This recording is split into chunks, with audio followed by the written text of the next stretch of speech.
Easy কুকিংয়ে আজকে আপনাদের সাথে নতুন একটা রেসিপি শেয়ার করছি। আজকে আমি তৈরি করছি নাড়ু। আমার বাসায় সবাই যেহেতু মিষ্টি পছন্দ করে, তবে মিষ্টি খাবার যদি পুষ্টিকর উপায়ে পরিবেশন করা যায় তাহলে তো সেটার চাহিদা থাকবে সবথেকে বেশি। আর এই নাড়ুটা তৈরি করার জন্য আমি এখানে বাদাম ব্যবহার করছি। 1 কাপ নিয়েছি চীনা বাদাম, আমরা যে বাদামটা বাসায় সচরাচর খেয়ে থাকি সেই চীনা বাদাম, এবং 1/2 কাপ নিয়েছি কাজু বাদাম। এসবগুলো একটা ব্লেন্ডারে দিয়ে নিচ্ছি।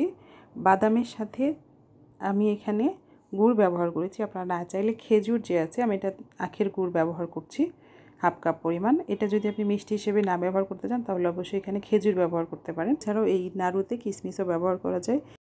এভাবে সুন্দর করে ব্লেন্ড করে নিয়েছি। খুব মিহি করে ব্লেন্ড করে নিই না, একটু বাদামের কোয়াগুলো রয়ে গিয়েছে।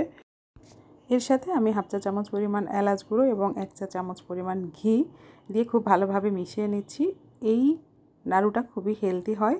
এই নাড়ুটা বাচ্চারা যদি পছন্দ করে বাদাম খেতে, বা যদিও বাদাম না খেতে চায়, তাহলে তাদেরকে এভাবে নাড়ু হিসেবে তৈরি করে দিতে পারেন। আর গুড়ের পরিবর্তে এখানে বাচ্চাদের পছন্দের চকলেট ব্যবহার করা যাবে।